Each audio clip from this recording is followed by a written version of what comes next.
I remember it was the summer before my senior year in high school. It was a very hot afternoon. My father and I were preparing the prune orchard for the harvest. We would move from tree to tree, propping the limbs that sagged under the weight of the eggplant-colored fruit. I remember my father had his customary cigar stub in his mouth. Occasionally he would light it and take a couple of puffs, only to have it go out again. Suddenly he stopped working. He looked over the orchard. Then he turned to look at me. "You know, mijo," he said, "you don't have to be a farm worker like me. I want you to be anything you want, but not this. This is very hard work, getting up at dark, coming home at dark. It will kill you." He said, "You can do anything you want, but don't do this."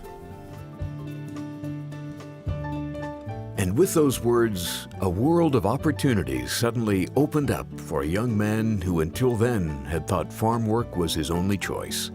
Through hard work, perseverance, and his family support, Ernesto Olivares has created a life of significant achievements. And all along the way, he has shared his father's words with young people, reaching out and offering them the world of possibilities his father offered him. Ernesto Olivares embodies the principles of scouting, not only in his own life, but in his passion for young people's futures. Here is his story. He was born November 7th, 1957, in León, Guanajuato, Mexico, the fourth of 7 children. The family was incredibly poor. Their home was adobe, and the floor compacted soil, mere dirt that his mother swept with a simple straw broom. In 1960, his father obtained visas for his mother, Ernesto, his brother Francisco, and himself. They moved to California, first living with family in Fresno and then settling in Colusa, where his father got a permanent job working in prune orchards. Eventually, his father was able to obtain visas for the rest of the family. He also became a foreman, and the owner of the orchard built them a small house with real floors, but no insulation or heating system. Ernesto tells kids today that he was born dirt poor in Mexico, but his father brought him to the United States for a better life of poverty. Everybody worked to support the family. They would start in the prune orchard just as the sun was rising and the air was cool. By 10 a.m., the sun was fierce, and so they would take a break, find some shade, and eat the breakfast burritos their mother had prepared early that morning, sitting on their upturned buckets as they ate. Then it was back to work. Ernesto's mother would rake the fallen prunes into piles on the shady side of the trees for the children to pick up. Their father made it a competition, with their family the home team. The goal was to have more bins with the Olivares name on them than any other when the flatbed truck was loaded. When their harvest was completed, they moved on to other orchards in the area. And when school started in the fall, they worked after school and Saturdays picking walnuts. In the 5th grade, Ernesto noticed a classmate who wore a blue uniform to school once a week. Curious, he asked the boy about it, and the boy told him about Cub Scouts and making neat stuff out of wood and leather. Ernesto was fascinated. Somehow, his father found the money for the uniform, and Ernesto joined scouting. He entered a new world of activities and friends who had color TVs, wall-to-wall carpeting, and forks and knives that matched. In junior high school, he joined the Webelos and eventually became leader of the Woodchuck Patrol of Troop 32. Even with the demands of the harvest, he continued with scouting to the rank of star, an achievement only 12% of scouts achieve. But in high school, he needed to take on more responsibility in the orchards his father managed and had to drop scouting. At the time, it seemed reasonable since Ernesto knew he was going to farm for the rest of his life, until his father set him free that hot day. After high school, Ernesto was drawn to police work, although even today he can't tell you exactly why. But a career as a cop wasn't going to be easy. At 5'5", he was too short. Now the boy whose father had told him he could be anything he wanted found out that maybe he couldn't, but he didn't give up. He continued his education in the field of law, while the height limitation was being challenged in the courts. It was found to be unconstitutional, and Ernesto finished his AA degree and became a community resource officer for the city of Live Oak. In 1978, after he graduated from the police academy, he applied for a position in Santa Rosa. On Monday, April 30th, 1979, he stood on the steps of the Santa Rosa Police Department, a newly sworn-in police officer and much taller than 5'5". He figured it couldn't get any better. But it did. He moved through a variety of assignments during his tenure as a SR cop. including management of patrol operations, the crisis negotiation team, recruiting and hiring, and sex crime and violence investigations. In the early 1980s, he was one of 2 officers selected to work crimes against children, including physical, sexual, and emotional abuse, and the tragic unexpected deaths. But keeping the streets and the young people safe wasn't enough for Ernesto. He knew how it felt to be dirt poor. He knew how it felt to be an outsider.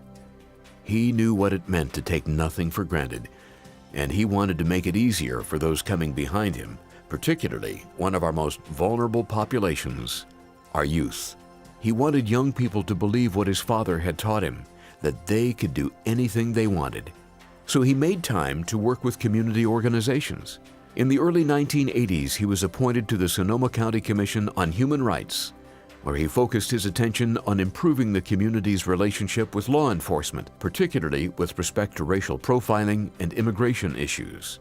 He joined the board of the Volunteer Center and the St. Joseph Health System Community Benefit Committee, where he was able to help the uninsured, something he knew firsthand growing up as a farm worker's child. Later, he served on the board of trustees for Santa Rosa Memorial Hospital. In 2004, Ernesto was promoted to lieutenant. Although his father had died in 1988, Ernesto knew in his heart that his dad had followed his Mio every day since then, and that he was with him as his mother pinned on his lieutenant's badge and blessed him during the swearing-in ceremony at City Hall. In 2006, he was offered the job of managing the Santa Rosa Mayor's Gang Prevention Task Force. Now Ernesto had come full circle, from the young man standing in the prune orchard with his father that day, to the adult reaching out to other young men and women to tell them that the world was full of opportunities for them. His life story could be a lesson. He threw himself into the job, as he had thrown himself into every chance he was given to make life a little better for those who needed it. Santa Rosa was awarded the prestigious title of All-America City in 2007, thanks in large part to his leadership. One story of many shows how significant this move to the Santa Rosa Mayor's Gang Prevention Task Force was, both to Ernesto and the young people he was dedicated to. Colusa, his family home, was plagued with gang violence. A 15-year-old boy had been shot and killed only a mile from where Ernesto's mother still lived. Ernesto, now the chair of the Mayor's Gang Prevention Task Force and a member of the Santa Rosa City Council, returned to his town to help.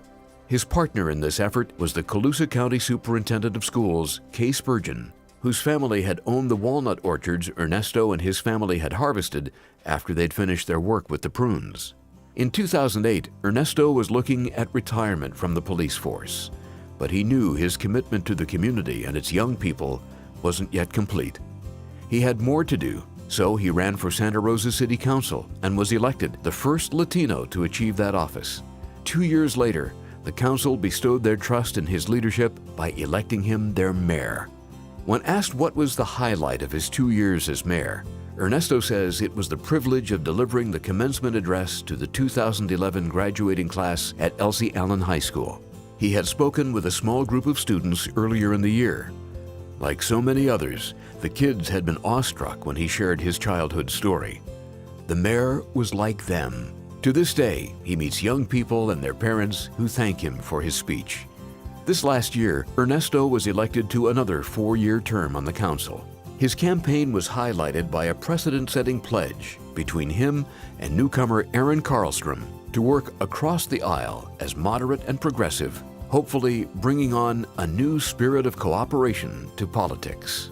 Now, with the daily pressure of mayor behind him, he is able to spend more time with his wife Rita and their blended family. Their oldest daughter is a school teacher and expecting her first child in April.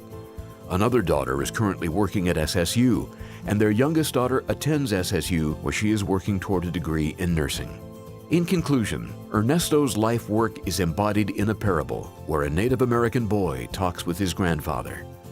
"What do you think of the world situation?" the young boy asks his grandfather.